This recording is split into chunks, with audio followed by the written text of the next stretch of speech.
This is the Ogre from MattOgre.com, WeTheArm.com, and Crusader Weaponries. And I'm looking at a Lucid HD7 optical gun sight. And what it is, it's basically a red dot sight that is coming from this new company. Lucid is out of Wyoming. They're a fairly new company, and they've got what I feel is a pretty decent product in initial observations. You've got a power button, brightness adjustments, and you've got a mode for auto adjusting. That little guy right there is an optical sensor, light sensor, that will allow the optic to adjust brightness automatically. Now it's using a right here, the battery compartment for a standard AAA battery. And the reason why he went with the AAA battery is quite simply because AAA batteries are cheap and they're everywhere. Those batteries are eventually going to go out, and if you've got those really fancy 1, 2, 3 batteries, it's going to go dead and you're going to be out of luck if you don't have some on hand.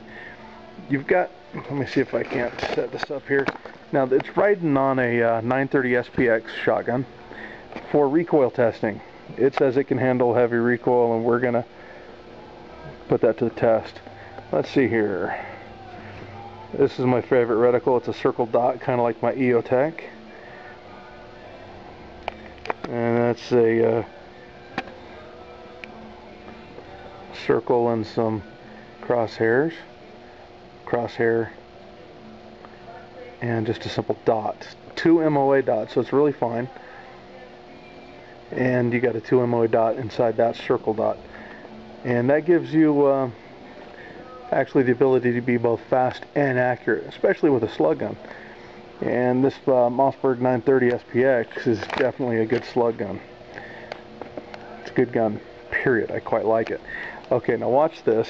We're going to go into, this is your standard mode on with manual brightness adjustment.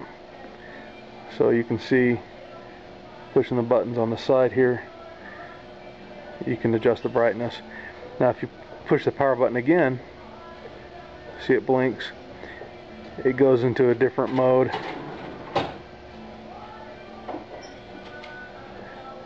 Actually, that was the brightness mode for manual. Tap it again, it blinks, it goes into an auto adjust mode. Hold the button in and it's going to turn off there. Now it's got an auto shut off feature. So after 2 hours of continuous operation, the unit will turn itself off. And that saves battery life, because the battery life is 1,000 hours, which is really good. That's actually quite good. It's nothing like, you know, like an Aimpoint Micro with an 80,000 hour battery life, which is just ridiculous. However, this isn't priced like an Aimpoint. This is priced like a Bushnell Trophy MP, which is Bushnell's ACOG looking type optic, and those are going for about 200 bucks. This is a little bit more by about 30 bucks, but it's money well spent. You've got a rubberized armor, you've got the multiple reticles, you've got the auto shut off, the auto adjust, comes with its own mount, which is nice. And you can see it's kind of high on this application because this isn't designed to be going on a shotgun. This is designed to co-witness on an AR-15. And coming up in my carbine course, one of my students is going to be running this optic through the course, seeing if it's going to hold up. Right now it's on here because I'm going to go out and I'm going to shoot some slugs and see how this holds up to recoil. Another competitor in this price range is going to be the Vortex Strike-Fire. Now the Vortex Strike-Fire is a nice unit, and this is actually coming out of the same factory doing the assembly on those Strike-Fires.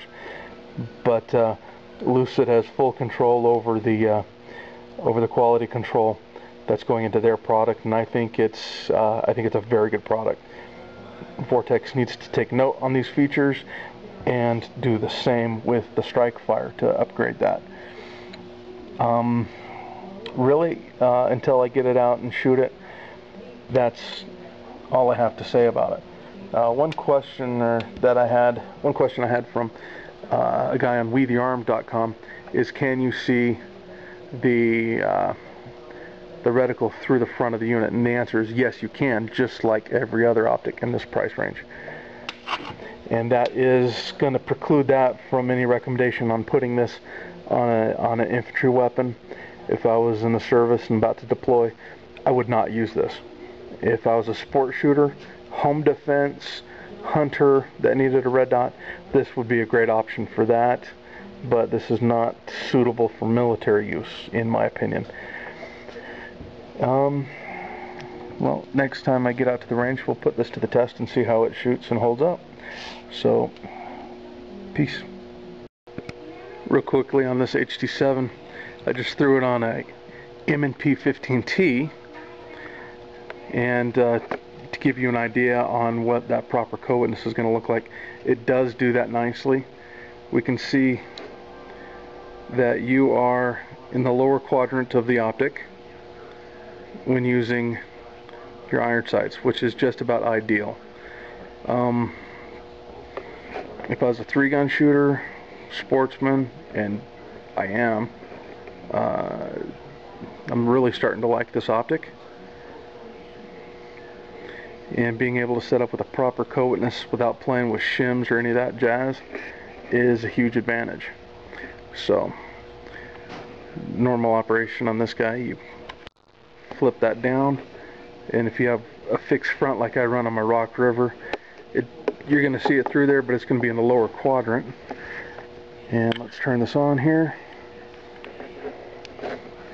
and you can see normally that's going to float up above, and you can ignore your iron sight at this point if that bugs you.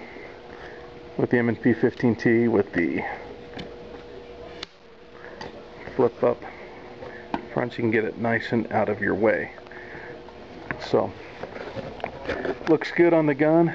It's smaller than it looks like in some photos. It's got a good heft to it. It's not a heavy unit, but it's heavier than the Bushnell M&P or the Bushnell Trophy MP. It's heavier than a Strike Fire, probably because of the rubber. But I think this is a good unit. And so far, I'm thinking this is a home run. If it can handle the recoil off this bad boy, and if it can keep up during my tactical course coming up, then I think this guy is going to rate very highly. I'm liking it. I'm feeling positive about this unit. So, further testing required.